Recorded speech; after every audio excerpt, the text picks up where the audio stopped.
If you're new here, my name is Celeste Mott. I am a spiritual worker and a highly strange person. And part of my job, my full time job, is weirdness wrangler, witch, writer, and I do mediumship. I do trance sessions where I go deeply into a trance state and I pull messages out from the ether for the people that I'm working with. And I don't usually do readings for the collective because I'm a little on the fence about how useful they can be. However, tonight something compelled me to come on here and share this with you. So I guess we'll see when I release it out into the internet whether or not that was a helpful or correct impulse. Maybe you can let me know in the comments. We're in a weird time, you guys. We're in a weird time. It is a very spiritually dense period of time. And I'm not just talking about the day that I upload this, right? This cycle, this period is spiritually dense. And a lot more people are coming back to spiritual practice, waking up, expanding, starting to experience weird things that they can't explain and they don't know entirely how to handle. It has certainly felt to me, as someone who's been a practitioner for over 20 years, that just in the last few years, that expansiveness has really skyrocketed. There is so much more out there. There is so much more making contact with us. And it's not just happening to people who are, full-time spiritual practitioners who have a big, solid, sustained practice under their belts. It's happening to regular folks as well, people who might have described themselves as, for want of a better word, normies. I've had so many more clients in the past few years who are not particularly spiritually inclined, who are, they're working regular jobs, they have kids, they have families, they don't consider themselves crunchy or spiritual or weird, but they're having these intense spiritual experiences. And I think that really what's happening is, what they're showing me is it's almost like reality is a series of films, not films like you would watch on, the TV or on a screen, but film, like really thin cellophane almost, right? And reality is not just one layer. There are layers and layers and layers to reality. It is this sort of almost like this book, this palimpsest, if you know that word, that has been built up over time. Maybe underneath all of that, there is a raw concrete layer. Maybe there's something at the bottom of all of that that is, for want of a better word, capital T, truth. But in my experience of reality, it's fractaled, it's complex, it's interlacing. And there are certain periods of time where the film between all of these layers gets thinner and thinner and thinner. I don't like to use the word veil because veils are always thin, right? That is what a veil is. So when people say, oh, the veil is thin this time of year, I mean, the veil is always thin, but I do think that there are places and times, dimensions in either space and time where the membrane, for want of a better word, stretches, and we start to be able to peer through, see more of what is below that base layer of reality. And I think that's what's happening now. So if you are experiencing an upswing in really bizarre dreams, if you are experiencing greater lucidity and control in your dreams, if you are feeling particularly heavy energetically, as if perhaps things are bearing down on you, are constraining you, right? Or if you're experiencing a lot of upticks in synchronicity, if you are just feeling much more plugged in a way that perhaps feels overwhelming sometimes, you really aren't alone. And it is important, of course, always to balance all of this with a good solid head on your shoulders so that you don't drift off the edge of the world and get sort of too bound up in the spiritual to the exclusion of the mundane. There has to be balance, right? So if you are, I encourage you, if you're someone who is prone to states of being that are perhaps damaging to your health, if you're someone who struggles with severe mental health issues or with sort of magical thinking and becoming an unhelpful dominant presence in your life, then I would probably encourage you to not listen to the rest of this message at this time, only because I think remaining grounded is important. Not everything going on in our lives is spiritual in nature. The spiritual intersects with the mundane, and we must always take care of the mundane first, because we are in a physical body that needs our care and attention, and we need to care and attend to the material world around us as well, right? Other people in our lives, animals, plants, the planet, all of that. However, that spiritual framework, that spiritual layer, the dimensional layers of the world that and of reality that do deal with non-human entities, spirits, the movement of unseen forces. It is louder right now. It truly is, and I think a lot of people are picking up on that. So what do we do, right? What do we do? Because these forces start to cause little leaks into other layers of reality, by which I mean it's not always possible when the membranes are stretched thin to shut it all out, right? I mean, there are things we can do magically, there are things we can do spiritually to kind of cocoon and protect. I highly recommend, if you are a spiritually sensitive person and this period of time is very overwhelming for you, if it's just getting a little too loud, then upping your cleansing practices, upping your protections is a really good idea. Protecting the sleep space, especially.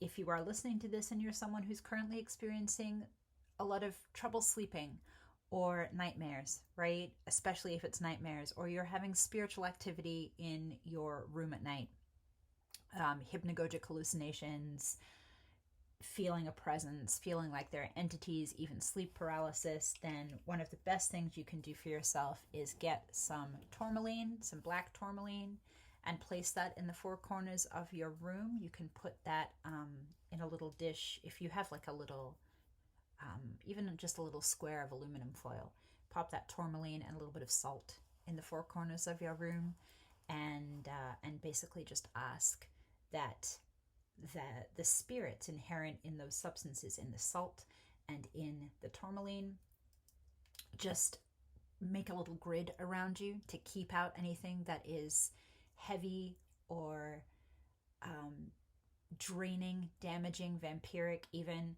That's not a bad plan right now, especially. Not everybody's going to love this, but it is effective. The St. Michael prayer. If you are experiencing a great deal of heaviness, or you're feeling in any way spiritually perturbed or afflicted right now, just saying the prayer to St. Michael the Archangel can be extremely helpful. That is a energy, a spirit, an entity that is very easy to call on. He is not discriminatory. He is not going to not show up just because you're not a Catholic. So I recommend that also. Your mileage may vary. If you're someone with a bunch of religious trauma, you might not want to do that, which is fine, but I recommend it. But what is the message otherwise? Why is this happening? I don't know that I necessarily believe in these larger conspiracy theories that are connecting these big shifts to things like, CERN turning off the Large Hadron Collider, for example. I don't know enough about quantum physics to make a call on that either way, and neither do most people who are talking about it. We do have to still listen to experts when we're weighing these things. Again, that comes with the marriage of the mundane and the spiritual. We listen to experts, right? We weigh the information. We look at the big picture for sure, but we don't just go with the first wacky TikTok that we see. That being said, Is it possible that something in the ether is opening things up, cracking the universe open like an egg? Yeah, maybe. And I think that on an individual level, what we have to ask ourselves is, all right, what do we do with this? How can we move through this? Because this is showing up in people's lives in very dramatic ways, and it's ways that can really alter the course of your life. If you are listening to this and you are going through major transition, something has happened, something completely out of the blue. And it's going to depend. I'm seeing like a line right down the middle, a blue line separating sort of people into two camps. And I don't know if this is astrologically based, how these two factions are being determined, but there is a very clear delineation between people right now who are having really expansive, bright, life changing, but in a sort of really ecstatic way, that kind of experience. And then people who are having extremely life changing moments that are devastating in nature. It's a very clear polar division right now. And I think if you're talking to other people in your life, you're going to see that division. No one is really experiencing just the humdrum neutral. It's just a lot of chaos being stirred up, right? So what do we do? What do we do with that? How do we navigate through these really intense pockets of time where that membrane is pulled thin? So things from other realities, other dimensions, other planes are spilling into our world, and they are starting to affect things. Breakups, right? Breakups, getting fired, housing crises. A lot of people, I think, dealing with like big cataclysmic disasters that really have seemed to come out of nowhere. Like not something you could have predicted. Not like, you're at your job and you're kind of sucking at your job and you're probably going to get fired. Not stuff like that, but like really like, holy shit, I did not see that coming. And quirky stuff, weird stuff that you just can't explain. A lot more glitches in the matrix, right? Air quotes, the glitch in the matrix. Things that are happening in the outside world, the material world, that you really can't explain. Upticks in paranormal activity, upticks in, again, like I said, sleep disturbances. Maybe starting to feel like you might be spiraling a little bit inside your own head because the energy in your own body is moving weird and churning and spinning you out, and you're finding yourself thinking like, well, hang on, I don't feel like myself. This feels very antithetical, almost like you're becoming a character of yourself. You are putting on a self costume and getting the chance to step out onto the stage and play. Now, the thing is that sometimes that ability to put on the costume, step out on the stage and play is an opportunity, even if it's catalyzed by something that is difficult or challenging, or maybe even, disadvantageous. We get these opportunities from the universe catalyzed by these like highly strange membrane thinnings to kind of experiment a little bit. And this is the thing, I'm not at all a spiritual bypassy love and light person. I think we have to acknowledge that the world is full of darkness, that darkness, even if maybe it does catalyze growth, is still extremely painful oftentimes. And I think we have to leave room for that. We have to leave room for the grief and the acknowledgement of suffering.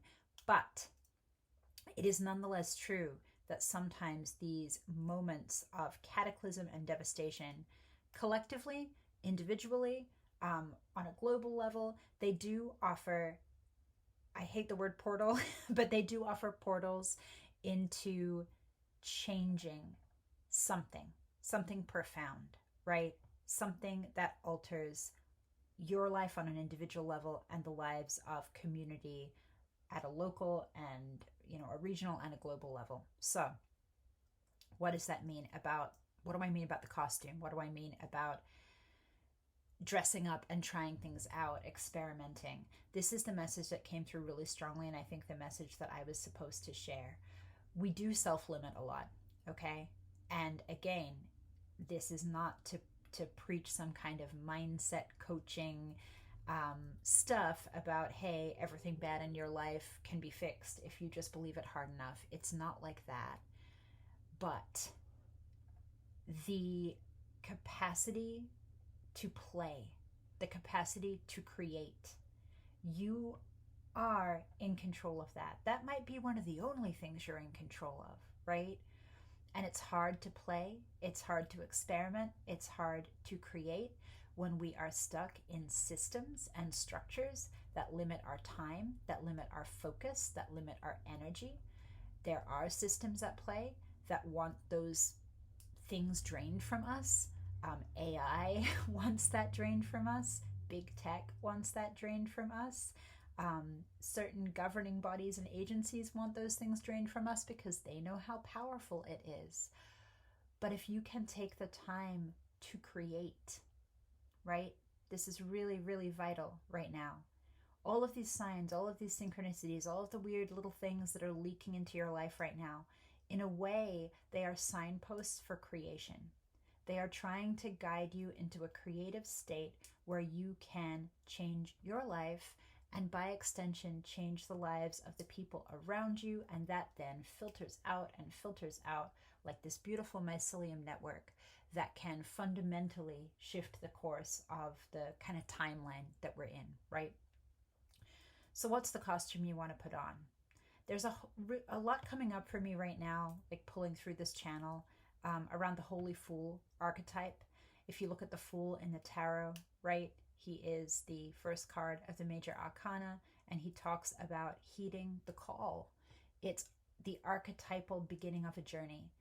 And the Fool is about understanding that you don't know everything, understanding that you are not perfectly prepared for the journey that you're about to go on, understanding that you might look like a little bit of an idiot, you might look a little silly, you might have a little jester hat on with bells on it, and you're dancing around, and yeah, maybe other people are like, what the hell are they doing?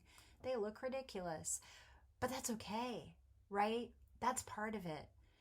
It is the power that comes to us when we are willing to take a risk, when we are willing to look a little silly and take a jump, take a leap of faith, right? And that's the power of the Fool, because even though he is a little silly, he's a silly little guy, the risks that he's taking, the optimism, the enthusiasm, the youthful exuberance, the desire to create and to share, that is powering the Fool to kind of trip off the edge of the cliff and land on his feet. The creativity is part of it, right? Taking on that role as a storyteller in your own life, taking on that role as a wearer of costumes, a singer of songs, a writer of stories. And I'm not saying you have to do these things literally, but there is so much power in waking up tomorrow and saying, what version of myself do I want to be? Even if I have to do things today that I don't want to do, even if I'm stuck or married to a routine that drains me, even if there are things in my life that are really, really grinding me down, can I show up today differently? And what would it look like to show up differently? How can I embody these things? And to be honest, it starts with belief. What do you believe about the world? One of the biggest things that I work with clients on, especially clients who are having spiritual experiences again after maybe having them shut down for a long time, or they're experiencing spiritual stuff for the first time, and they go through this period, right, of fear and doubt, because when we start to open up, we get scared because it is scary. Connecting is scary. Connecting to other people is scary. Connecting to the spiritual dimensions of our reality is scary. Like, these are intimidating and overwhelming things. So what do you do as you start opening up, and how do you take on that mantle, wear the costume? What does the costume look like? It starts with belief. What do you believe? And I think the core belief about the world right now, and your engagement with it, the message that I'm supposed to share is, you have to believe that things are possible. Just let that sit for a minute. You have to believe that things are possible. Because once we lose hope, once we lose the belief that things can change, then we are trapped.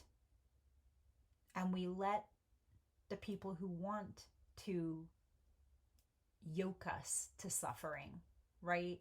Yoke us to servitude. We let those people take control of the narrative.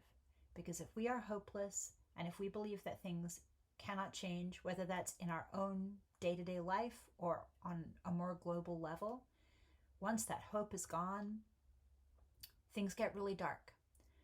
So if you're listening to this, I think you do need to hear this message that things will change.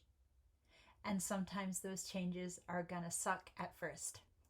And sometimes they're gonna feel painful. But change is liberation. Change is transformation. What does the caterpillar do inside the cocoon? This is a big image for me because the moth spirit is very integral to my personal practice. When I first came back online, if you will, on my spiritual journey 6 or 7 years ago, God, no, longer than that now, 8 or 9 years ago, I was having a ton of hypnagogic hallucinations of moths and butterflies constantly every time I drifted off to sleep. And since then, that spirit has become very integral to my practice and integral to what I am supposed to share with other people. The caterpillar inside the cocoon turns to goo. That is not a simple or easy process, metaphorically, right? Something that has spent its entire cycle of life stuck in a necessary routine, right? Consuming, growing, feeding itself, getting bigger, getting stronger. It then goes into a transformative period where inside that little vessel it's made for itself, it reduces to goop. The entire body breaks away. Everything about its former life is liquefied. And then over a period of time, it completely remakes its shape. Look at a butterfly and look at a caterpillar. We know, we have the associative link in our heads. We're like, oh yeah, well, that thing becomes this other thing, and we don't really think about it. But if you look at those two things side by side, they almost could not be more different. Shape-wise, right? Quality-wise, in terms of what they do, how they move. These are fundamentally different creatures, and yet one becomes the other. And it becomes this other thing by shedding everything, by completely liquefying, and then by remaking. And I think that we go through these periods in our own lives too, internally. It might not be time for that right now in your life. This is more about the costume, the experimentation, figuring out what you want to be from here on out and what beliefs are necessary to change, to tweak, to maybe shed in order to get to the costume you most like. But this is the play period. And it feels like a heavy time to be playful. It feels probably very high stakes. It feels like you might look foolish to do that. But we gotta. Because if we don't play, if we don't create, if we don't experiment, then we stagnate and we fall into that trap and we get stuck. There are a lot of powerful forces out there that want you stuck. Okay? This is really, really, really important. Please listen to me. You are more valuable to the people who have all the resources if you are stuck in various different ways. And it is that personal. And it's personal because it affects your individual life. Even if it's not targeted at you, it is personal.